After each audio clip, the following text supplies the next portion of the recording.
Day time of the day یہ کتنا metre کرتا ہے کہ آپ صبح میں کرتے ہیں؟ سب سے بیسٹ تو جی صبح کا ٹائم ہے، کیونکہ آپ کی جو باڈی نے آپ کو تیار کیا ہوا ہے صبح کے لیے، ٹھیک ہے نا. ڈائبیٹک پیشنٹ میں ایک فینومینا ہوتا ہے ڈان فینومینا، اس میں نا بلڈ شوگر تھوڑی اوپر آتی ہے. وہ اس لیے کیونکہ وہ ڈائبیٹک پیشنٹ تھوڑا سا اس کی انرجی لیولز اس طرح سے کمپرومائز ہوئے ہوتے ہیں، تو باڈی اس کے باوجود اس کو صبح کے لیے تیار کر رہی ہوتی ہے، اور تھوڑی فاسٹنگ شوگر اس کی بڑھائی بھی ہوتی ہے. وہ کس لیے بڑھائی ہوتی ہے؟ کہ وہ ایکٹیویٹی کرے. تو یہ نہیں کہ بیسٹ ٹائم تو صبح کا ہی ہے. اور پھر صبح اگر آپ نے ورک آؤٹ کر لیا، سارا دن آپ نے کام کیا، رات کو ایسی میٹھی نیند آئے گی نا، بالکل آپ سکون سے کوالٹی. اور ایون باڈی کا جو نیچرل باڈی کلاک ہے نا، جو باڈی کا سرکیڈیم ردم ہے، وہ بھی اٹ گوز ود دا سن. اور صبح صبح جیسے سن کے ساتھ آپ کو لائٹ کے ساتھ سیروٹونن پروڈیوس ہوتا ہے، اینڈ اٹس آپ کی بلڈ پریشر تیز کرتا ہے، آپ کا ہارٹ بیٹ تیز کرتا ہے تاکہ آپ کام کرو. اور صبح صبح انسان جب کام کر کے، ہم سمجھتے ہیں کہ صبح کا میں نے ورک آؤٹ کر لیا نا پھر سارا دن تھکاوٹ گزرے گا، بالکل اپوزٹ ہوتا ہے. بالکل اپوزٹ ہے. آپ اتنا فریش مائنڈ کے ساتھ کرتے ہیں. ونس مجھے یاد ہے جب میں نے 11th آور سے پہلے ایک مائی بیٹر ورژن ایک سیریز کی تھی روزانہ کی رات 11 بجے، 2 سال پہلے کی بات ہے، کووڈ والے ٹائم میں ہم سائیکلنگ کر کے گھر آتے تھے. بالکل سائیکلنگ کر کے گھر آنے کے بعد وہ انڈورفنز اتنے ریلیز ہوتے تھے، اور وہ 11th آور کرنے، وہ جو مائی بیٹر ورژن کرنے کا اتنا مزہ آتا تھا کہ آئی واز ویری فریش. بالکل. تو وہ فیلنگ جو ہے نا، تو بالکل صحیح کہہ رہے ہیں کہ اچھا یہ پتہ ہے کہ لوگوں کے پاس کوئی بھی ایکسرسائز کی آپشن ہو تو وہ کر لینا، چاہے سوئمنگ ہے، چاہے واکنگ ہے، ٹینس کھیلیں، کچھ بھی کریں، بٹ کریں.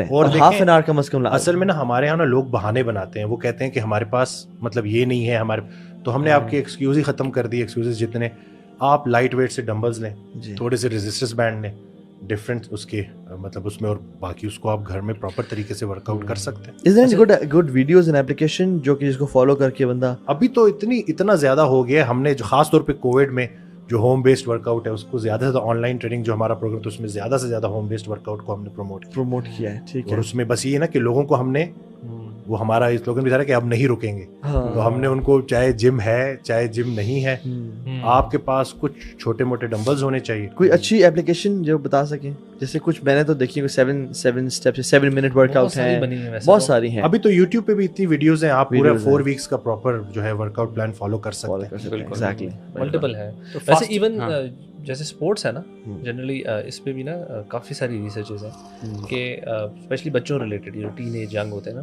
کہ اگر یہ ڈیلی ایٹ لیسٹ، یا اگر جاتے ہیں تو پھر تو بہت ہی اچھا ہے، لیکن جتنا زیادہ آؤٹ ڈور اسپورٹس کرتے ہیں، آؤٹ ڈور اینی آؤٹ ڈور ایکٹیویٹی، اور اسپیشلی آؤٹس میں، ویسے اسپیسیفکلی آؤٹ ڈور بھی ویسے لکھا ہوا تھا کہ اگر آؤٹ ڈور کرتے ہیں، اسپورٹس ہے، واک ہے، وٹ ایور، ان بچوں پہ ریسرچ ہوئی and they used to do better in subjects like maths اور سائنس میں، وہ ان بچوں سے ورسز جو کہ ایکٹیویٹی فزیکل نہیں کر رہے تھے. تو ہمارے یہاں پہ اتنا یہ پریشر ہوتا ہے نا کہ ایگزام آ رہے ہیں تو بچوں کو بند کر لیتے ہیں. اور اچھا میرے خیر اب عادت ہی نہیں تھی، میں ایون ایگزامس ہوتے تھے نا، مجھے آدھے پونے گھنٹے بعد مجھے ہوتا تھا کچھ کرنا ہے تو میں باہر نکل کے تھوڑی سی فٹ بال یا کچھ کوئی نہ کوئی ایکٹیویٹی کرتا تھا. میرے ساتھ کبھی دوست ہوتے ہم لوگ کہیں نہ کہیں باہر ضرور نکلتے تھے، اور مجھے لگتا ہے آپ ریفریش ہوتا ہے مائنڈ، آپ کا برین بہت بہتر کام کرتا ہے. برو مجھے یاد ہے کہ ہم نے، اللہ تعالیٰ آرمی کی لائف میں ایک عجیب اپنے مزے ہوتے ہیں برو. ہم نا صبح فجر کی نماز پڑھ کے، اور کوئی نماز پڑھے نہ پڑھے، فجر ہی پڑھتے تھے. کیوں؟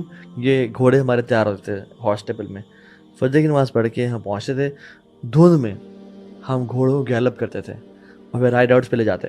اب ہم رائڈ آؤٹس پہ لے جا رہے ہیں، گھوم رہے ہیں. مانسر کیمپ تھا، یہ آزاد کشمیر ریجمنٹل سینٹر ہے اٹا کے پاس، ہمارا وہ اسٹیشن، وہاں پوسٹنگ تھی. اچھا گھوڑوں کو بھگا رہے ہیں، گھوڑوں سے بھی دھواں نکل رہا ہے، ہم سے بھی دھواں نکل رہا ہے آنیسٹلی، ٹھیک ہے.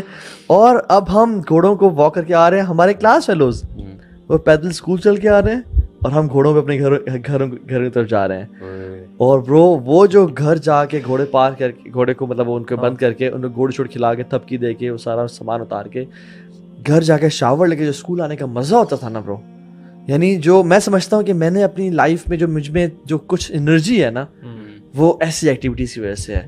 پھر آرمی کی وجہ سے اسکواش کھیلی ہم نے، ہر قسم کی اسپورٹس کھیلی، اسکواش، ٹینس کھیلی، ٹیبل ٹینس کھیلی ہم نے، رائڈنگ کی، ڈائیونگ کی، ہائکنگ کی. تو اس سے جو میں واللہ میری جو وائف جب بچوں کو پڑھانے کی زیادہ پش کری ہوتی ہے نا، پڑھائیں، میں کہتا ہوں یار ان کو زیادہ جو فائدہ ہوگا نا، ان کو لوگوں ایکسپوجر دیں، ان کو سپورٹس میں ڈالیں، ان کو رگڑا لگائیں، لوگوں سے ملاقاتیں کریں. یہ پڑھائی اتنی کام نہیں ہے کہ جتنا یہ لوگوں سے ملاقاتیں. میں اپنی لائف میں دیکھتا ہوں برو، مجھے لائف میں جتنا کانفیڈنس، جتنا ایکسپوجر لوگوں سے ملاقاتوں نے, ٹریولنگ نے اور اسپورٹس نے دیا ہے, پڑھائی نے نہیں تو دیا. کمپیریزن ہے ہی نہیں اس میں تو کوئی میرے خیال سے بہت سارے لوگ اس کو میجورٹی ویسے ریئلائز کرتی ہے, اپارٹ فرام جب اپنے بچوں اگر میجورٹی ریئلائز کرتی ہے نا تو صبح اسکول اور شام کو ٹیوشنز نہ ہوتی.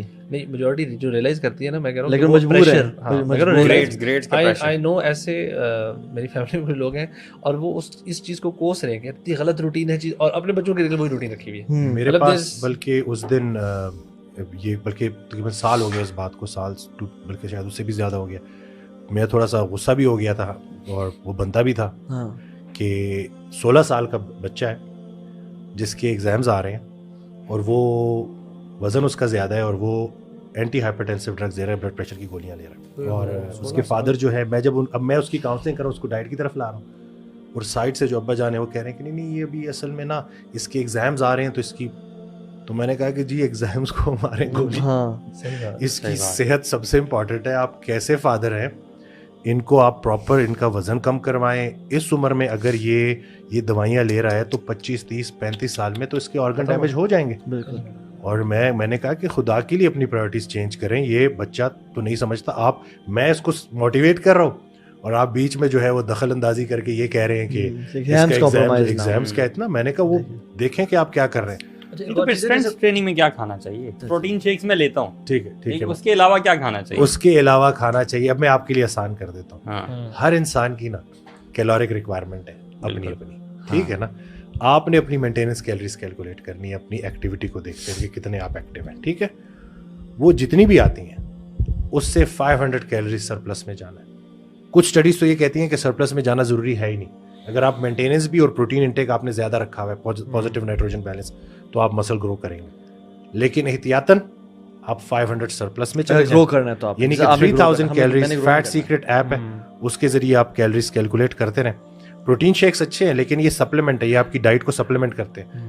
آپ کی ٹوٹل ڈائٹ کتنی ہے, ٹوٹل کیلریز کتنی ہے, وہ بتائے گی کہ آپ کا مسل گرو کرے گا کہ نہیں. کیلکولیٹ کرنا یہ بڑا مشکل کام لگتا ہے کہ کیلکولیٹ ابھی تو کیلکولیٹر موجود ہے آن لائن. آپ اپنا ویٹ ایک دفعہ کریں اور یا پھر ایک دفعہ آپ کا جو ویٹ ہے, آپ کی جو ہائٹ ہے, آپ کی جو ایکٹیویٹی لیول ہے, آپ کی ایج ہے, وہ بیچ میں ڈالیں, وہ آپ کے سامنے. پھر مسئلہ یہ ہوتا ہے نا, جو ڈائٹ میں لے رہا ہوں, یہ پراٹھا جو ہے انٹرنیٹ پہ لکھا ہے یہ پراٹھا اس کی کیلوری اتنی ہے, میں جو کھا رہا ہوں یہ پراٹھا ڈفرنٹ ہے. اس کے اندر 3 چمچ ویٹ اسکیل کے ساتھ ساتھ کچن اسکیل بھی ہونا ضروری ہے. یعنی کہ آپ اور ایک دفعہ آپ اس کو نا پریکٹس کریں گے نا, ٹھیک ہے, 2 سے 3 ہفتوں میں آپ کو دیکھتے ہی پتہ چل جائے گا.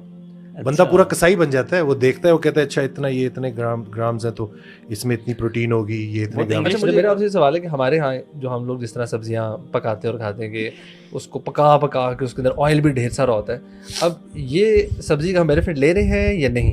What's the right way of eating vegetables? دیکھیں جتنا آپ نے اس کو زیادہ اوور کوک کیا, کس آئل میں, کنولا میں, ان چیزوں میں, تو آپ نے وہ ساری کی ساری افادیت جو اس کا فائدہ تھا نا وہ بیچ میں سے نکال دیا. ایک تو اوور کوک کر کے, اوپر سے غلط آئل میں ڈال کے. تو واٹس دا رائٹ وے؟